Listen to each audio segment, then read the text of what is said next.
what is up? It is your girl, EJ, the TV Junkie, back with my family business, season 1, episode 8, the finale review. Over this season's episode, y'all, this season has went by so fast, but it has definitely been a good one. I really enjoyed the season thus far. Make sure to drop down in the comments and let me know what y'all thought about this season. Now, when the episode starts out, of course, we have our boy Prince. He's trying to get to his friends. He heard a lot of commotion going on, and he don't know what's going on. Now, he did get to hear Larry's voice over the phone, but I'm just going to say maybe he was in shock or something. Maybe he just didn't register it. And we'll talk a little bit about the reasoning why I'm saying that right now, a little bit later. But Lauren is just trying to calm him down, like, look, we're going to get there, yada, yada, yada. Because when they got there, y'all, it was a massacre. We saw all of the Crescent boys laying around there, but it looks like Jace just might make it. So Jace seems to be still alive. So they are definitely going to go ahead and get him on over to the hospital because that man is barely holding on, y'all. Now, Larry and them, they did their big one on this because they definitely stole all of the drugs, y'all. They stole all of the Blickeys. I mean, they did everything. I ain't even gonna lie, y'all. Every time Crazy Larry and them come up on the screen, I just love them. They do the absolute most. It is always so funny and interesting to see these jokers go to work. Now, I ain't even gonna lie. I don't really like Holly and Dennis like that. Well, probably Dennis more than Holly, but as far as Larry and his son, they a riot, y'all. They something else. So anyway, y'all, meanwhile, we got Sheriff Clay up here taunting Saint, talking about, yeah, we finally got you, yada, yada, yada. And Gabriel's just like, look, give that man his phone call. Like, is that how we going to do? And he tells her that, listen, you really don't know who you messing with. I'm probably going to own this mug. And Sheriff Clay is like, you can have it. And I was like, okay, that's probably one of the realest things. You can have it. She just don't seem to give a darn at this point. So it is what it is. Now, meanwhile, y'all, we got old Shiesty Marie over here with her husband, Jean, and she's like, you didn't even have to give me anything, yada, yada, yada. I mean, all of a sudden, she's all back in love again with her husband, Jean, and he's showering her with these gifts. They're all excited about going to get a piece of the blues, and we all know that the end game is that they want more than a piece. He wants the entire thing. This is just a foot in so that he can try to take over, and Big Shirley absolutely knows that, and that's why it's so crazy that Marquis messed up this bad. Why this woman, out of all the women in the world that you could have gotten entangled with, why did it have to be somebody that was so close in Jean's circle? And just when we thought Jean couldn't be colder, Saint actually gives him a call, and then he literally hangs up on him, telling him that he was hanging out with his wife, didn't even take the time to acknowledge that Saint had just said that he was locked up. So I think at this point, it's safe to say that Saint should know that Jean is the one behind this, but does he or does he not? I really hope that he figured it out because, listen, I love when the people on the inside fight with each other. This is going to get good. Now, we are going to learn that they do have some footage of who was actually there on the premises. Someone that should not have been on the premises, but this person actually has a Blickey in their hand. Now, we're going to talk a little bit later about who it actually was, but we know that Cousin Curtis is going to send this footage over to our boy Nevada so that he can get it all sorted out because, our cousin Nevada is just a little genius out here. He just does his thing. It was so great to see Nevada have his cameo in the Family Business New Orleans again, y'all. I really love seeing familiar characters. It really just kind of connects you to the original show, but also, we know that this is standalone, but it just gives us that little bit of nostalgia, gives us a little piece of something to hang on for, because y'all know we ready for the Family Business 6 to come out already, okay? I ain't gonna lie, y'all. Gabriel definitely has turned into the devil himself because why is he out here stabbing this cake like that? That was a good looking cake. It had the strawberries on it. It was chocolate. It just looked tasty. It looked moist and everything. And he just out here stabbing the cake. And he's like, look,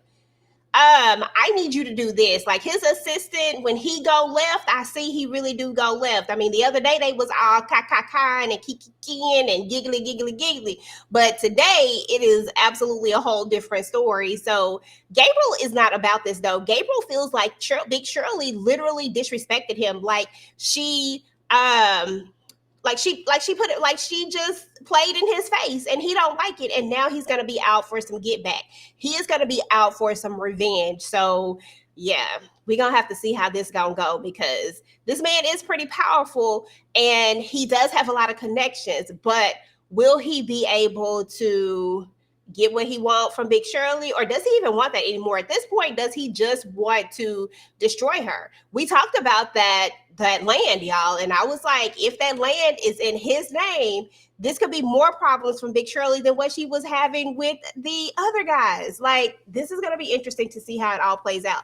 They're going to have to unalive Gabriel. That's going to be the only way, in my opinion. Of course, we had that scene with Simone and Lauren where they were going back and forth because Simone was not trying to hear it. She don't care that she is the ex-girl. She don't care about none of that. All she care about is what she wants when she wants it, and she wasn't ready for that relationship to end, but Prince clearly was. So now I don't think that Simone is going to let this go. Now, of course, we know that Lauren can handle her own, and they were going back and forth, back and forth, back and forth. But I was like, are y'all about to get into it at the hospital right now? Because, I mean, if some blood is shed, y'all already at the hospital. I mean, it's going to be a good spot to be at. But anyway, they finally get her to leave. And then, you know, of course, we find out that the Crescent Boys, it was about 12 of them that altogether that got. Like, Larry took out 12 of these fellas, right?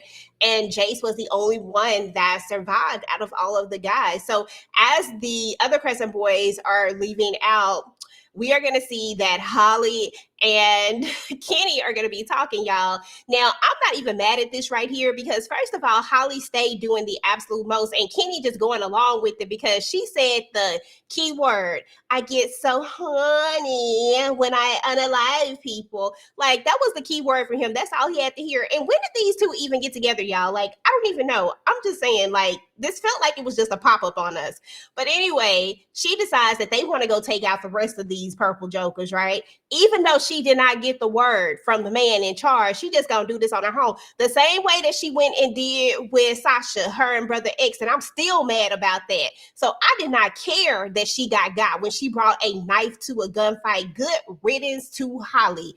I can't stand you. But at the end of the day, Kenny is still a Duncan, so we gonna let him slide this time. But listen, it just is what it is. Bye, Holly.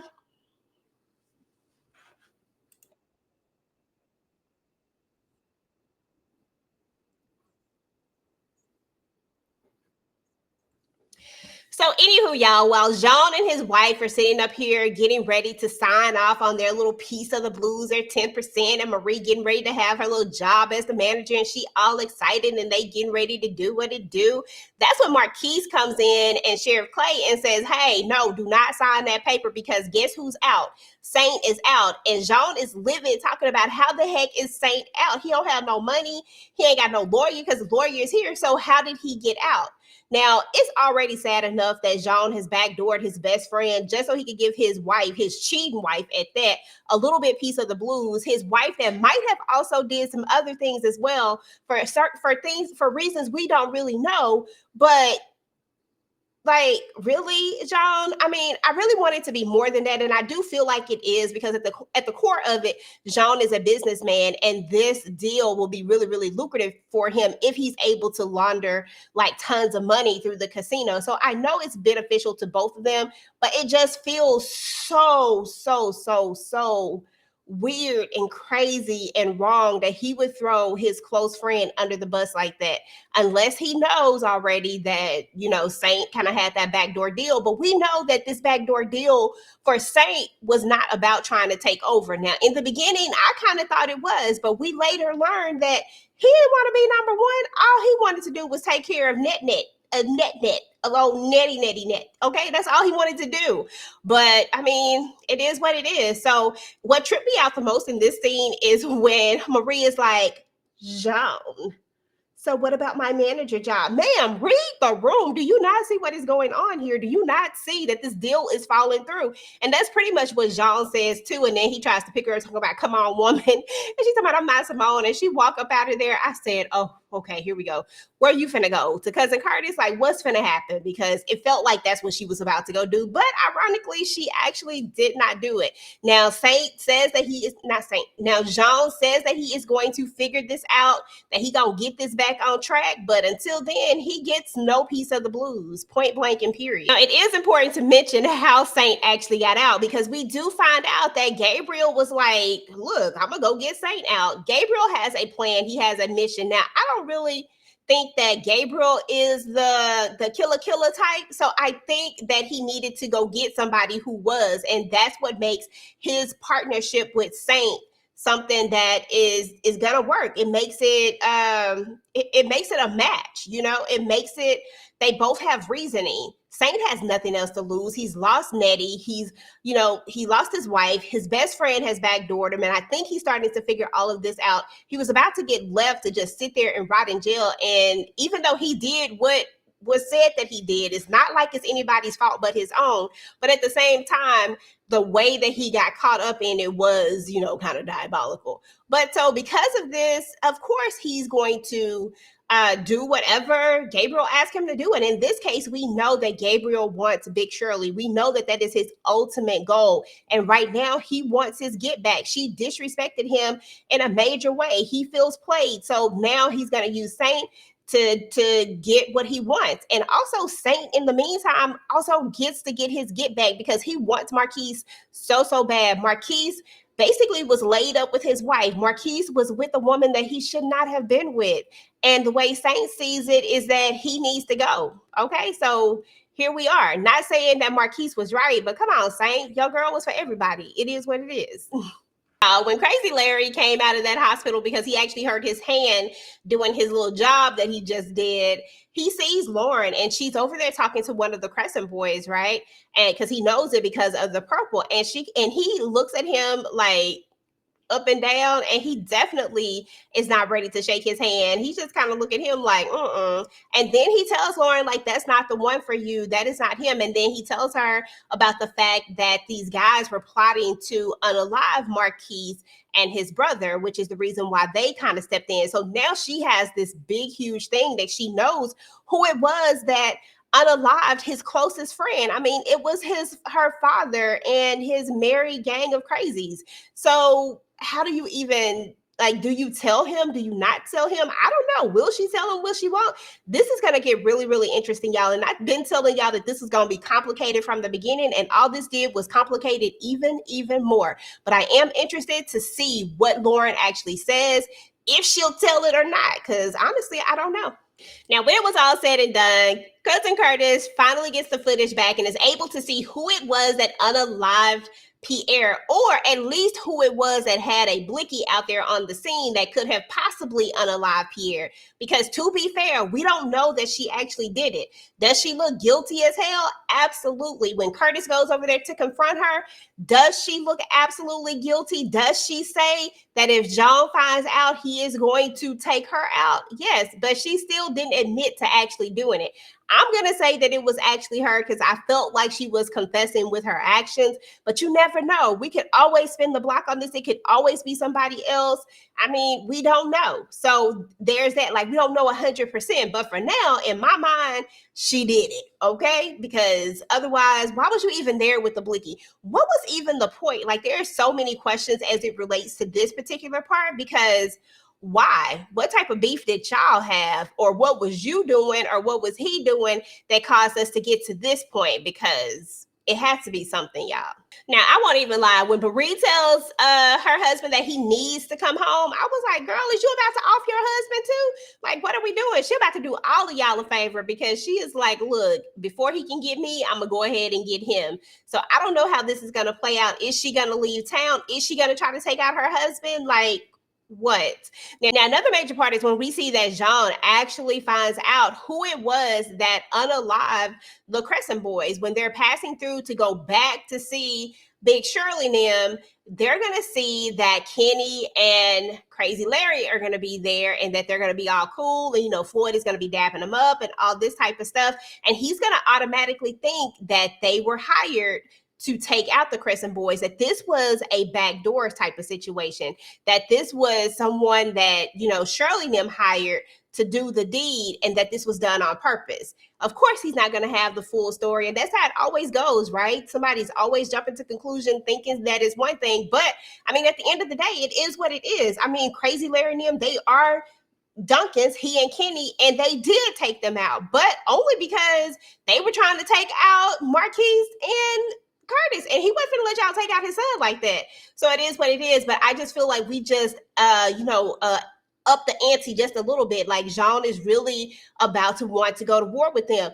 He's down by what, 12 plus the other 5 that he lost when Holly and them came out there trying to do the most. So I don't know. He gonna have to regroup. He gonna have to go back, and make sure that he got the numbers anyway, because he really don't want to mess with these crazy Looney Tunes and Crazy Larry and all of them. It's just going to be a lot. So it's going to be interesting to see how all of this kind of comes back together and how it plays out.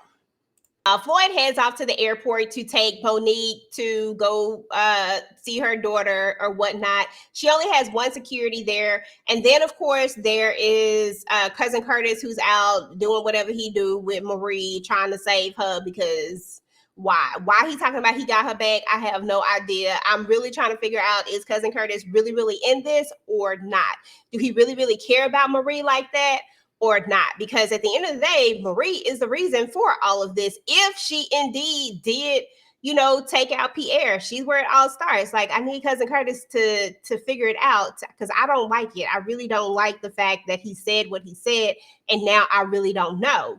But anyway, back to the fact that Floyd was out, right? And then I don't know where Dice was. I don't know where the heck Dice is at. I don't know where DJ is. I just feel like we should not be leaving Big Shirley alone at this time. Yes, Floyd was coming back. I get that, yada, yada, yada. But they still shouldn't have been leaving her alone with just one security guard. She needed more than that, because Saint's crazy behind is actually going to get up in here, especially because they knew that Saint was out. Like, y'all know that Saint is coming somehow, some way. And now Saint has gotten into the casino and he got Big Shirley all tied up and he wants her son. He actually calls Marquis, lets him know that he has his mom. She doesn't want Marquis to come, but of course, Marquis is going to come. So Marquis gets there. They have their little shootout. I don't know what it is, but didn't nobody know how many bullets was in what, okay? Everybody just somehow ran out of bullets. Next thing you know, they rolling around. Next thing you know, you know what? I guess everybody ran out of bullets, because I think Saint still had a few bullets, but Marquis definitely ran out of bullets. And then they're rolling around on the ground. He's trying to get the gun from Saint, and the gun goes off. And then all we see is Big Shirley. Her face is kind of like a shock, surprise, like type of thing, which means that it could be a couple of different people. It could either be Marquis, he actually shot Saint and he didn't get got, or it could be Gabriel, because we know that's who Saint came to get her for. Or, it could be so many different things at this point. It's just she had this look of shock on her face, not necessarily relief per se. We didn't get enough of the expression to really say if it was relief, but I feel like it was like a kind of shock thing, which could be shock that, oh my gosh, thank goodness you're alive, or oh my God, here's a psychopath. I don't know, but it's definitely got to be one of them. Or shoot, it could be Saint, because Saint may not have made it. Maybe Saint, I don't know, y'all. Let me know what y'all think, because I'm just speculating and I'm just rambling at this point. So anyway, y'all, that is what's up with the Family Business New Orleans Season 1, Episode 8 finale, Burn, Nola, Burn. And they was definitely burning stuff down. I cannot wait to see what goes down on Season 2 of the Family Business. I cannot wait for the next book for the Family Business New Orleans to come out, because we need to know what's going to happen.